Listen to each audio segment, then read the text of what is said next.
Lost. And today on TV3 New Day, we have someone who battled COVID-19 twice. And he is lucky to have lived through it and is here to share his experience, just to throw more light on the issue and also to help you better protect yourself. Interestingly, he's a frontline health worker, a biomedical laboratory scientist who was part of the team that tested or continues to test for COVID-19 at the Noguchi Memorial Institute. And well, he's joining us this morning. His name is Prosper Senyo Sokwe. Good morning, Prosper. Yeah, good morning. Thank you for joining us. Thank you very And much. also joining us via Zoom is Dr. Isaac Newman. He's a clinical psychologist, and you remember him from COVID-19 360. He stayed with us all through that season, educating us on COVID-19 and, of course, helping us to better manage the situation emotionally, psychologically, and so on. Doc, good to see you this morning. Happy New Year. Yeah, Happy New Year to you too. All right. Thanks for having me. Thanks for joining us. Let's start off with you, because I want to understand, you are a frontline health worker. You were part of the team that was testing at Noguchi. Tell us what your experience was like, and do you know how you came into contact with the virus? I think that was on 22nd of November. I started feeling feverish, and then I decided to go and take a Coartem. I took the Coartem, and for the I was suspecting that by the second day I should see improvement, but nothing happened. So I continued the full dose, and I was still feeling feverish. I was having joint and then muscle aches, pains. At times I feel that I'm sparking temperature. Then I started having diarrhea. Within 1 hour, I ran 7 times. And then I felt that my knees had become very weak. Okay. I couldn't stand. Then I realized that no, at this point, I have to report at the center. This was on the third day? This was on the third day. Third day. Yeah. Coartem, by the way, is a drug to treat malaria. To treat malaria. So you thought that so you I had thought malaria. it was malaria, so okay. I was treating it because normally when I have malaria, this is how I feel. So I spoke to a colleague and I told her that I feel this is what is happening, but I've taken all the malaria drug, but this is how I'm feeling, so I want to test. So he came to swab me and then it was sent. Okay. And then when I came, and I normally like joking around, so then one doctor came and told me, oh, the thing is there. And I thought it was a joke. So later when I saw my lab ID, and I realized, then I was shocked. I said, wow. So it was there that I spoke to my team leader, Dr. Mrs. Bonnie, and then he said, then we have to go to the clinic. You were shocked when Yes, they told you had contacted the virus. Why so? Because you were working directly with the samples, so there was every possibility that you could have come in contact with it. Because I've been wearing the PPEs and then following the protocols. So I was, even when I'm with people, I still wear they used to mock at me that, oh, why? Every day you are in places and you are wearing nose masks. So that was where I said, how did it happen? Where did I get it? So I started thinking about the possible places and what happened, how I got to that stage. That was what was going through my mind. That was why I said, how, where? Yeah. So I started looking at the possible places, but you still couldn't I still couldn't pinpoint exactly where I contacted that virus from. And that's just a bit of what the president talked about yesterday as he addressed the nation. That will be his 22nd. In the studios, by the way, we still have Prosper Senyo Sokwe, who is a biomedical lab scientist, and he tested samples at the Noguchi Memorial Institute. He came into contact with the virus twice, and it was a battle. He's here to share his story with us. Earlier, he was just telling us how he eventually tested positive for the virus and could not tell where exactly he may have come into contact with it. And also on Zoom, we have Dr. Isaac Newman-Arthur, who is a clinical psychologist. And also we have the lead at the LECMA COVID-19 Center, and that's Dr. Emmanuel Amankwa. Good morning. Good morning. And thank you for joining us. I hope you're well. I'm doing well. All right. So just before I come to you, let me quickly go back to Prosper. As you were telling us, you couldn't tell exactly where you contacted the virus. But after you tested positive, what was the experience like? It hasn't been an easy one because my dad passed through that same process. Your dad contracted the virus? My dad passed away last year on 28th of June. Okay. When he passed away, because one of my cousins is a doctor, and then he told me that he feels when he was talking to my dad, the breathing wasn't okay. So he asked me to prepare so that when he comes to Accra, then we could also test. But on his way to Accra, he passed. So where was he? He was in Sugako? He was in Sugako. He went for a funeral. Oh. And on Friday, Saturday, Sunday, and then he decided to come because he felt he was not okay. And when they got to Big Ada Junction, and he passed away. So my cousin, who is a doctor, insisted that we need to still test. So I prepared for some test tubes and things, and then they went and they picked the samples. I was on duty that day, on that fateful day, and the sample came, and I realized that it was my dad's sample, and I was surprised anyway. So went ahead and extracted the sample, and when we tested the sample, it was positive. Oh my God. First, I didn't agree to the test that being positive. So I insisted and told my team leader we still need to repeat the sample because I couldn't believe that.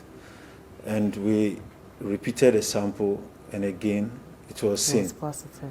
And at that moment, I just realized I couldn't do anything about it. Yeah. So it has been a mind-boggling thing for me because as I also tested positive, there were so many things that were running through my mind. But just for people to understand, your dad unfortunately passed in June 2020. Yes, 2020. But you tested positive in November. November 26. Did you do any prior tests when your father passed, just to ascertain Yes, if you I had? always do tests when I want to go home. Okay. Because we're normally based at the University of Ghana hostel. And most of us were there because of we are doing about 12 hours a day. Okay. Because the workload was very huge on us. So we don't go home. Okay. We stay there. So whenever I want to go somewhere or go and meet someone, I insist that I want to test before I move out. So we do that. I see. Yeah, so when my dad even passed, I did that, and there was nothing. But this time around, when you were trying to treat it, thinking it was malaria, were you home or you were still in the hostel? I was still at the hostel. In the hostel? I was still there. That means you might have come into contact with a number of your colleagues. Yeah, sure. At that time. Sure. And you won't always have your mask on at the hostel, would you? After the hostel, at times, as we are in the room, but we used to be. I was alone. In some room there were two. Okay. But I was alone, in my room. I normally also I go to Legon. They have a barbering shop, and I think that when I go to have my hair cut, also I couldn't wear the mask so that they could shave. So I think that I can't really pinpoint exactly where. I'll let you hold on. I'll come back to you shortly to tell us what it was like battling COVID-19, because that was your first. Yeah. But you caught it twice. Dr. Newman-Arthur, tell me what it's like. I mean, for someone like him who is a biomedical scientist, he's a frontline health worker. I can imagine what goes through their minds on a daily basis, knowing that they're coming into direct contact with the samples and there's a possibility that they could contract the virus. But he says even when he tested positive, he still didn't want to believe it. He was in denial. Is that normal?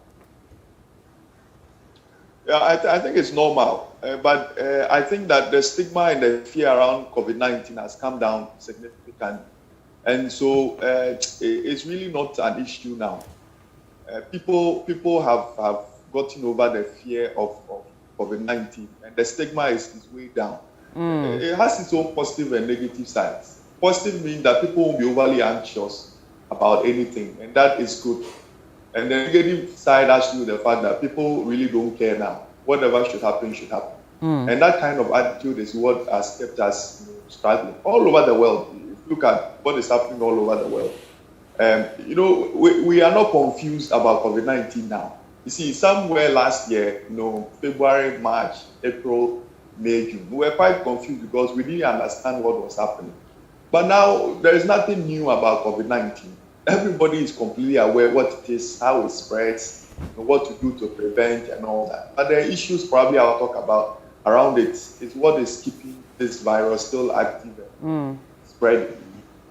But working in a hospital, you have some kind of anxieties because that is where all diseases congregate. Every time. I did some night duty, and we had people with cough and fever and all that. So every day is COVID-19 day for you because you come into contact with all kinds of people, and you are only praying that one of them will be COVID-19. And even if it is COVID-19, you wouldn't have to, what do you call it? You wouldn't have to get it. Because if you look at all the measures, we relax in many things. And so I think that's the issue. But there are other factors probably I'll talk about later. Okay, but if there are new strains of the virus, and you're saying that we seem to know everything about COVID-19, I'm not sure if that's exactly the way people feel about it, because now there's more fear as we're recording more deaths, we're recording an increase in cases and all of that. You see, the new strain doesn't mean that the preventive measures won't work. That is the point. The point is that COVID-19 has come. We know what it is. We know how it spreads. We know how to prevent it. It's only humans who spread it. At this point, that's what we know. Wherever there's a human being with COVID-19, it spreads. It's as simple as that. So if you're able to control human behavior, it's easy to get over it. So look at all the countries that haven't really controlled human behavior. We are still struggling. Ghana, we're doing well until I think we lost guard a bit. The president is doing so well every Sunday, almost every Sunday, or every 2 weeks Sunday, we see him talk about something. But on a level of enforcement, it seems it's not really been there. At the beginning we're doing well, so we're not recording higher numbers.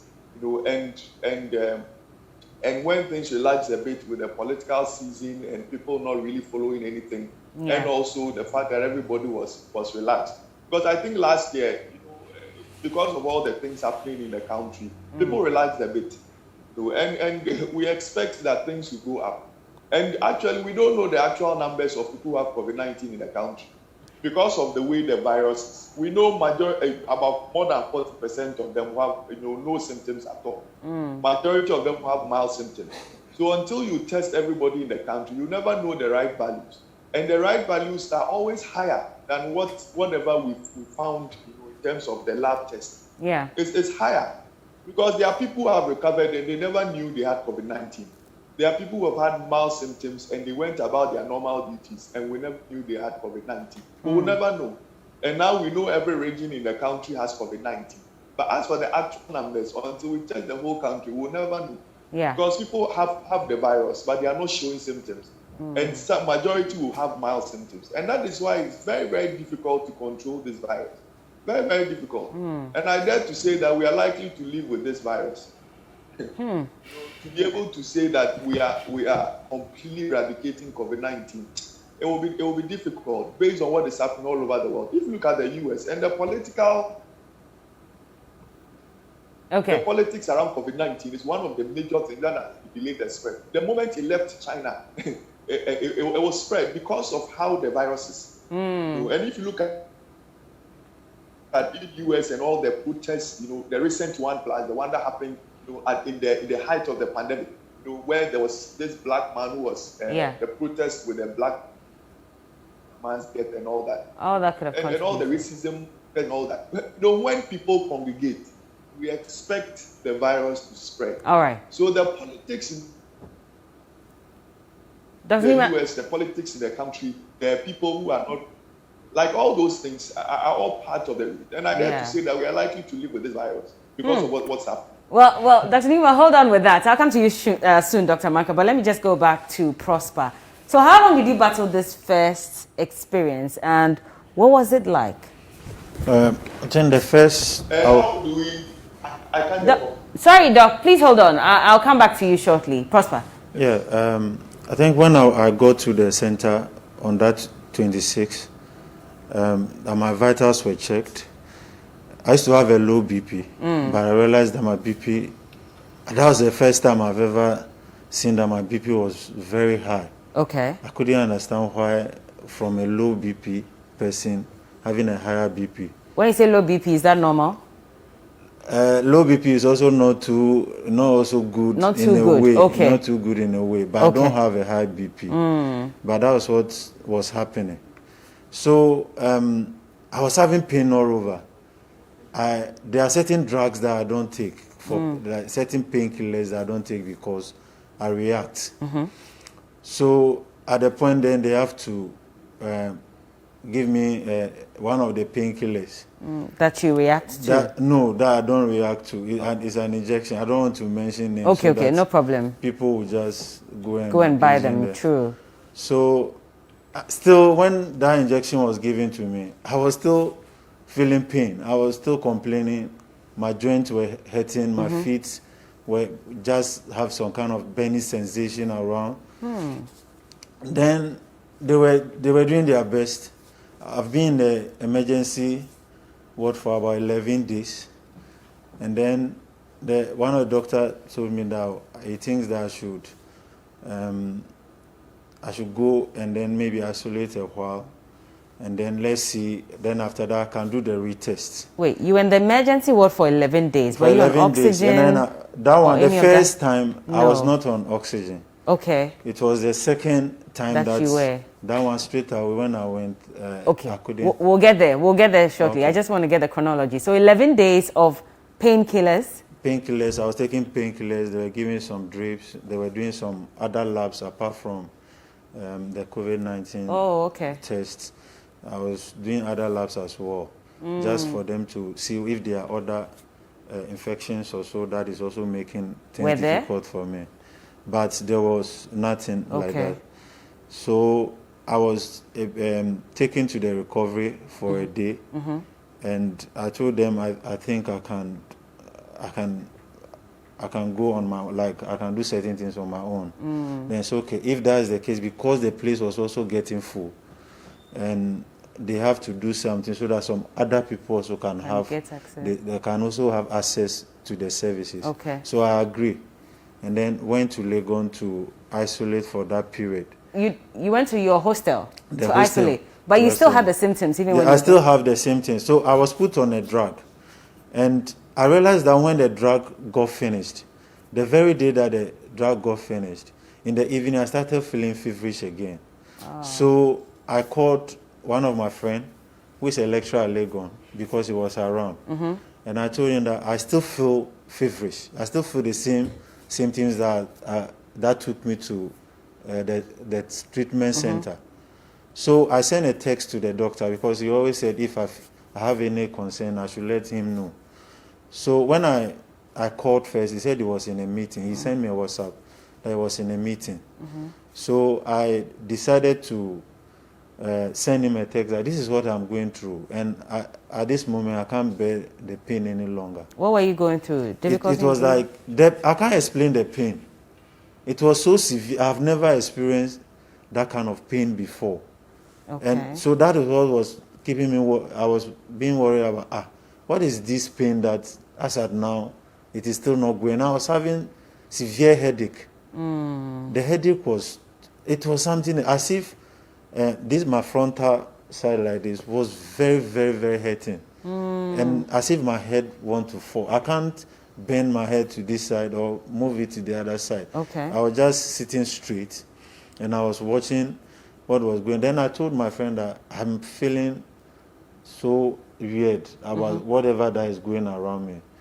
And then when I sent the doctor, then he sent me the drug the painkiller that I was taking. So I forwarded it to my colleague, my friend. Then he went to the pharmacy and then got me the drug. Okay. When I took the drug the next day, when I took it, I became okay. And then I decided to just said, no, I can't be going through this. And he was telling me that if I continue taking this drug, it's also not too good. Oh, okay. So I have to find an alternative. So I went to do the retest. I picked the sample, did the retest. And when they came, said it was negative. And I said, no, I'm still feeling that pain. So I'm not going to go home or do anything until I feel that I'm okay. Yeah. So I waited for about 4 days. And then I decided that no, this time around I was feeling warm. I was packing temperature. And then I decided to move to the hospital that I worked. And this was after the negative test? Yes, after the negative test. Would this be the second time you tested negative? Because you were discharged from the hospital. Did they conduct any tests before? No, when I was discharged, there was no... They were telling us that they don't bear the cost, they don't have access to do the retesting. At the hospital? At that hospital. Oh, okay. So unless I arrange for myself and do the test. Arrange for yourself and do it where? In that hospital or no, somewhere I else? can either agree that there is a private person doing the test. I agree to do it there. Or since I also work as a frontliner, then I can go back to my place and do the retesting. But you have that advantage. It means that for anybody who didn't have that advantage, they'll be allowed to go Yeah, home. Sure. I've been there when people were asked to just go and do it themselves. Dr. Mankra, this is scary. I mean, I don't know how people feel about it, but I'm disturbed. The fact that the WHO guidelines indicated that after, 14 days, you should be declared recovered and discharged. After 14 days, you are discharged from isolation. Okay, because the research shows that the risk of transmission after 14 days is low. Actually, it was 11 days, but Ghana, we made it 14 days. Yeah. So that is why he was discharged without a second test, because our protocols here, we don't do a second test mandatory. Initially, when we started with the 2 negatives before discharge, it was reviewed. So after 2 weeks, you're discharged from isolation. But then, like he said, if you want to do a negative test, then you still can go ahead and do it. Do your own thing. Yes. And conduct. But in his case, he tested negative even when he went ahead to do the test. Exactly. But he was still feeling the same symptoms. Exactly. How is that possible? So the thing is, recovery from COVID-19 doesn't just end with just a negative test. That is also part of the rationale behind the 2 negative tests being the criteria for discharge was scrapped. Because you may test negative, or after the 2 weeks, you may still feel bad. He said he was still feeling the severe headache. People feel like pins and needles in their feet. I don't know whether that's what you're feeling. Exactly. Okay. Yeah, they have this sensation of pins and needles in their feet. That is one of the complications of COVID that we've realized. And the severe joint pain, back pain. I know that was also part of your symptoms. I experienced all that. Exactly. You're going to experience this forever? So that's the thing. The timeline when you're going to experience this, we can't actually give you the timeline. As yesterday, I have someone who I was managing the house. It's about 2 weeks. And she told me that she's still feeling weak. She has to lie down. So I said, you just have to relax, rest. It will pass. It will pass. So you just have to wait. You have to wait. So when it feels like passing. Okay. For what we're giving, or what was being given to him, are usually symptomatic medications to help him feel well. So as soon as the effects wears off, he start feeling that way again. But he can't also be on that medication for long because there are side effects of that medication. So that is the aspect of it. So we always tell people that COVID is not just about losing smell and then that's all you're good to go. There's a whole aspect where you feel so bad, feel weak, the pain, the headache, it can be quite severe. Some people, I don't know whether Prosper had that experience, people feel so weak, they can't even walk. Sure. They feel like the least thing they do, they are so exhausted, so tired. The only thing they can do is to lie down. Just to lie down. I don't know whether you had that experience, Prosper. That was in my second. Your That second. was the second one. Okay. Well, so tell us about it then. So after the negative test, what happened? So after the negative test, I was still, because I knew, as a lab scientist, I knew what exactly that was going on. So I decided that, okay, I have to stay for a while. Since they have also given me that drug again, then let me also do. But I was unable to bear the pain. Whenever the drug, because he told me that I should take the drug 2 at a time. At this time around, I shouldn't take one morning, one evening. Okay. So I did. Then I realized that in the evening, it was something else. Okay. So I decided to move to my hospital. When I got to my hospital, the temperature was 39.1. You went to the hospital yourself? Yes. I Nobody went to where helped you? I worked before. We were asked from Ghana Health Service to go and assist Noguchi as a supporting staff. So when I got to my hospital, they checked some of the things, and then when they take my temperature, it was 39.1. Wow. Then I said, hey. So I was put on some medication. For 48 hours. Still, I was not okay. So I called my brother, who is a doctor, and I was telling him that I feel things are not okay for me. Then he asked me to mention the drugs that were being administered to me, and I told him the drugs, and he said, oh, they are on course. So he asked that if they could add another drug that they used to inject. Okay. And I said, okay. So we went around my working area. We couldn't get a drug. At that moment, I just felt that no.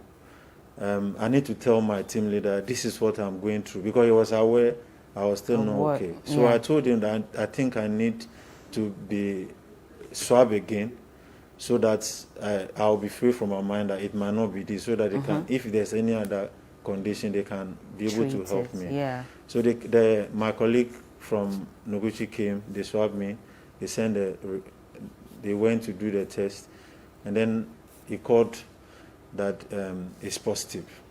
So he mentioned certain figures for me. I understand what it means. Yeah.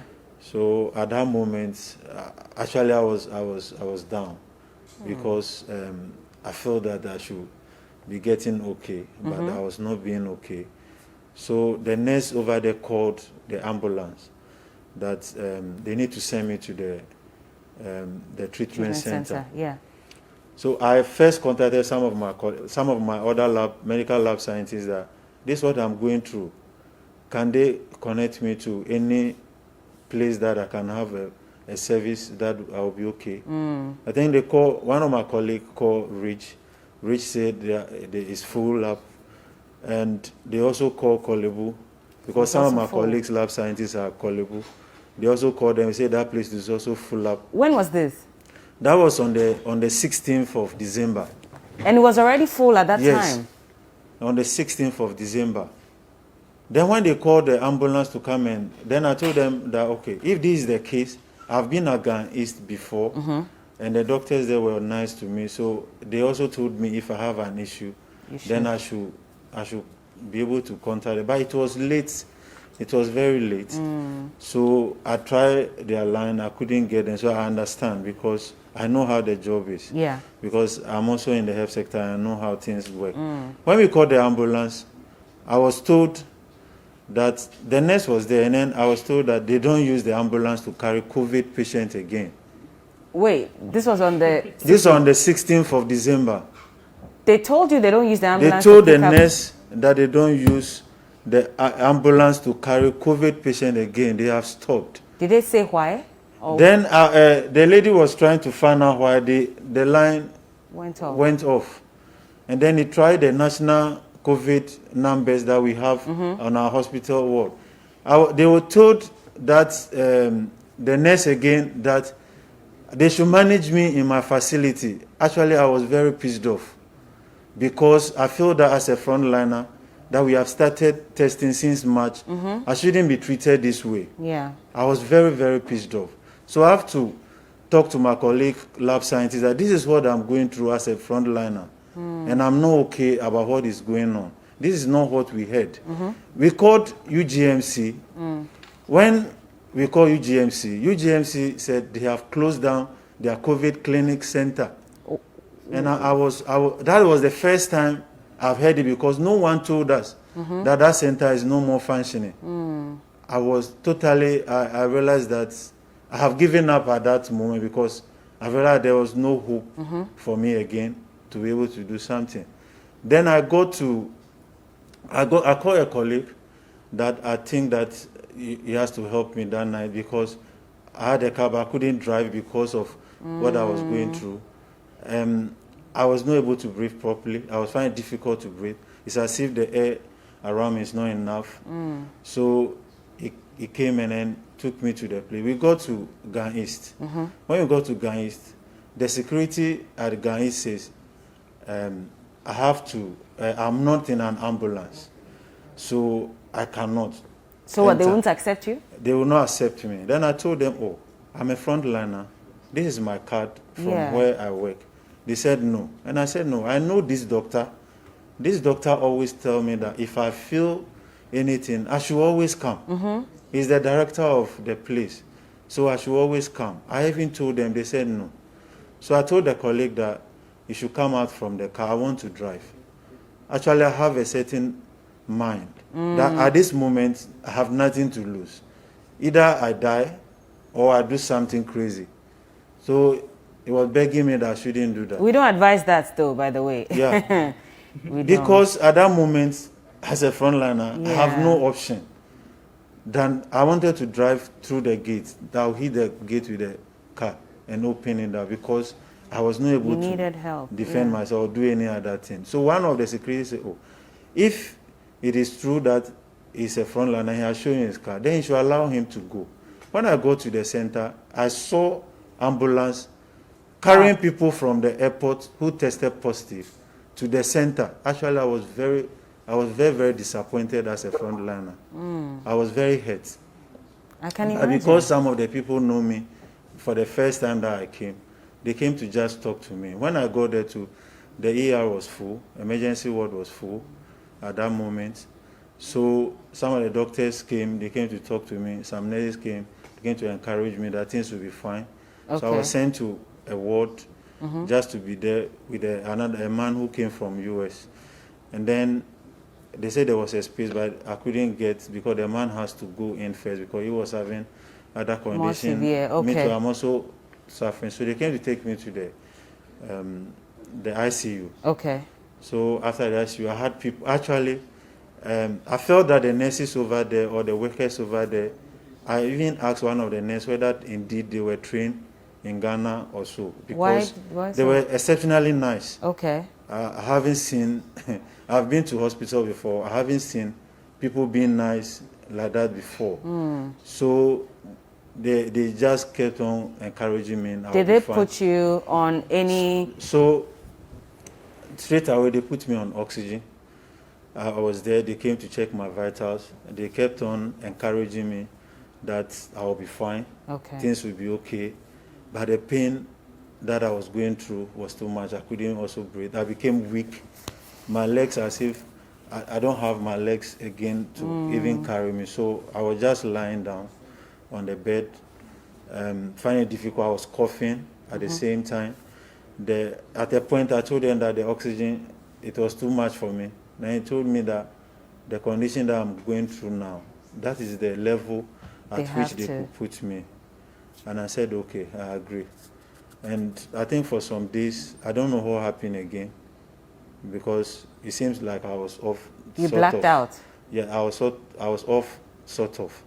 Hold on with that. Dr. Neiman, sorry to have kept you online for this long. I hope you can hear me, Dr. Neiman. I really didn't hear him, actually. I couldn't hear properly, so I'm not sure. Okay. Well, he talked about the fact that, he tested negative at a point and then tested positive because he still was experiencing the symptoms. But at that point when he needed a national ambulance to pick him up, they said they had stopped picking up COVID-19 patients, and so they couldn't pick him up. He got to the gate of one of the hospitals. They won't let him in because he was not in an ambulance, or they didn't bring him in an ambulance. So there was a bit of a struggle until he finally got into the hospital.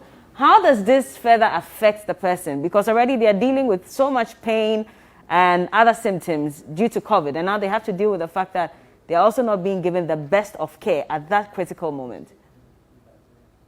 You see, the anxieties with even diagnosis with COVID is really high. The stresses of trying to reorganize your life and everything is massive.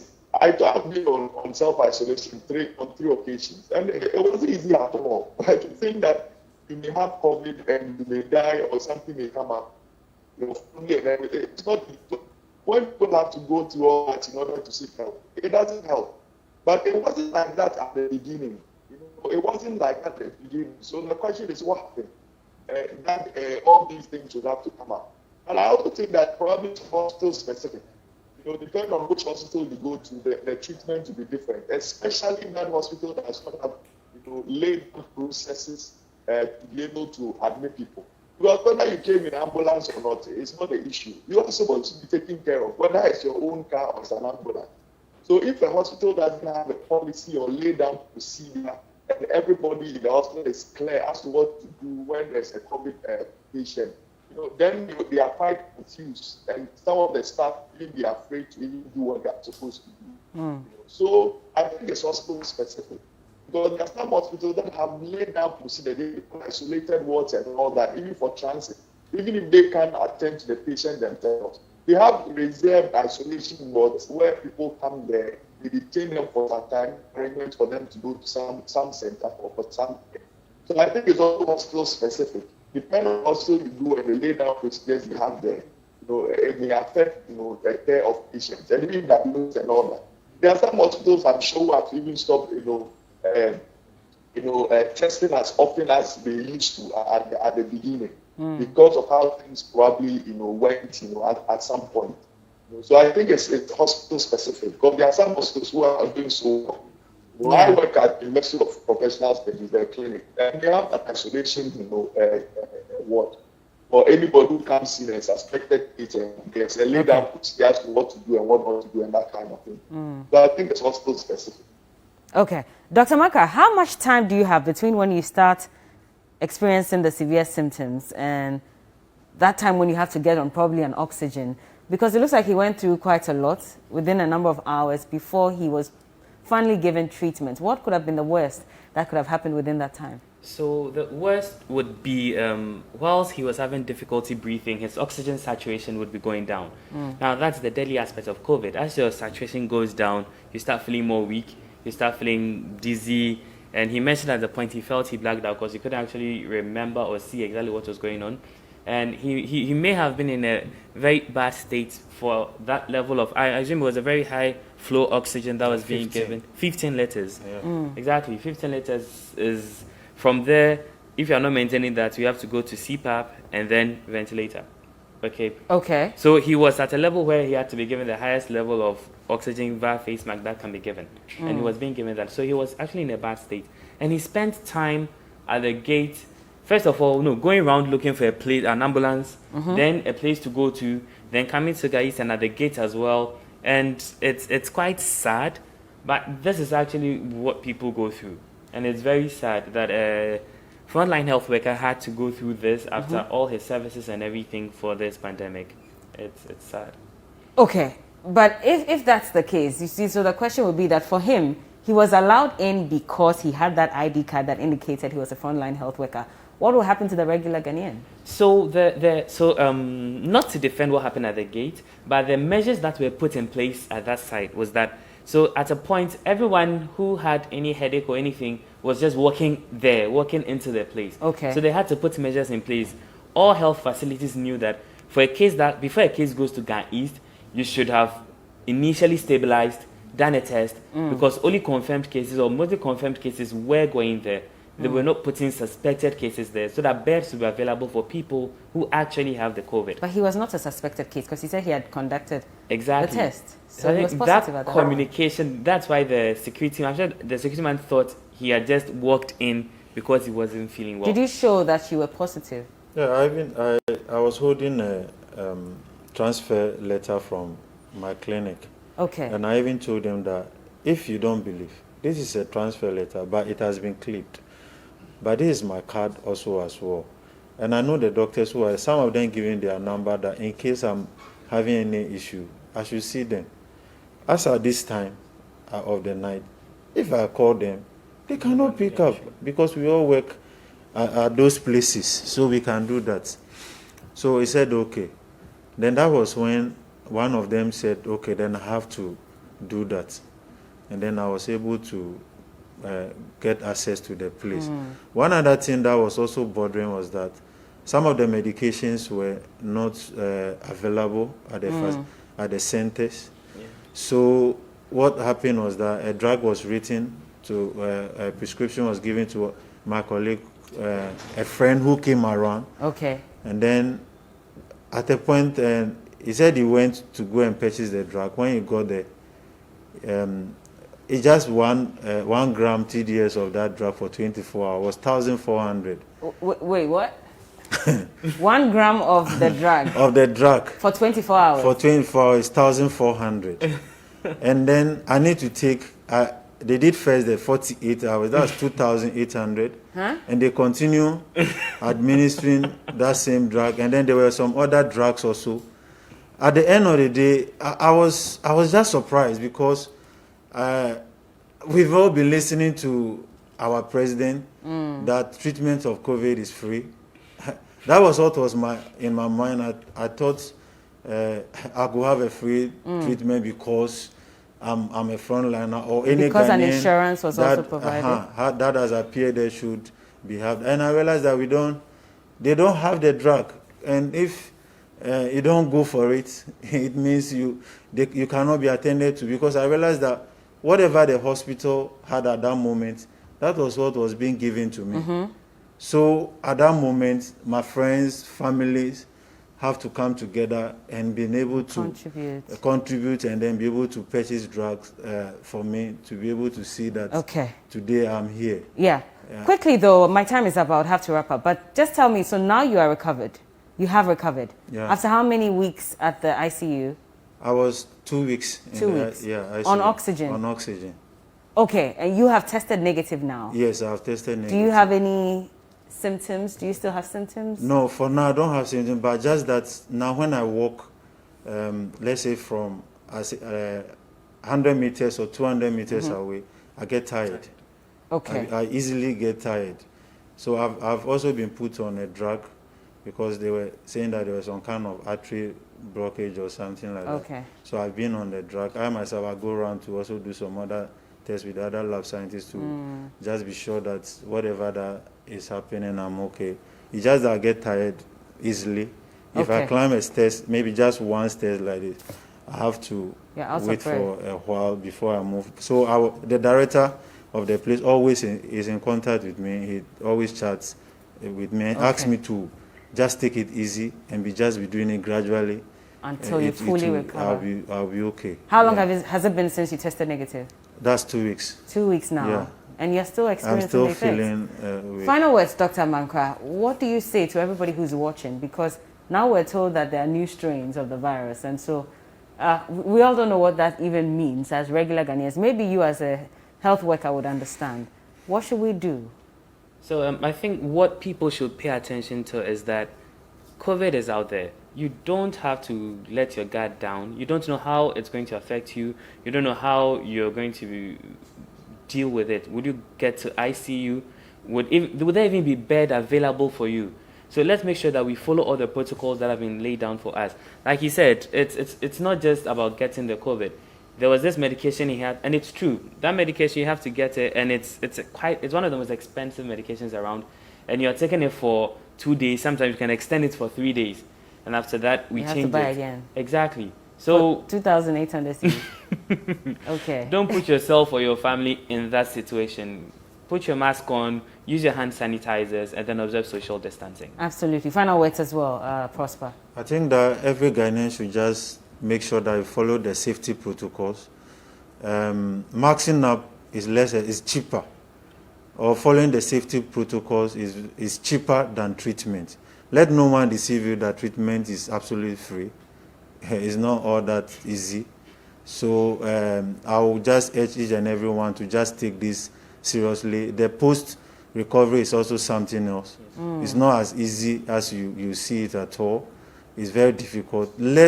People are saying the virus does not exist. Sometimes when you wear masks, people mock at you. Keep on protecting them. Don't say you are protecting yourself, but wear the masks in order to protect them. When we all have that kind of mind, then we'll all be free. Absolutely. And today is my birthday. Oh, happy birthday. Thank God that you lived to celebrate your birthday. So I thank God that God has given me another chance to be able to live and see this day. I'm very happy. Yeah. I thank my family for the support. I want to just thank Dr. and Mrs. Bonnie, Era Bonnie, our team leader, and the other team members also there who contributed to make sure that today I'm alive. Absolutely. Thank you very much.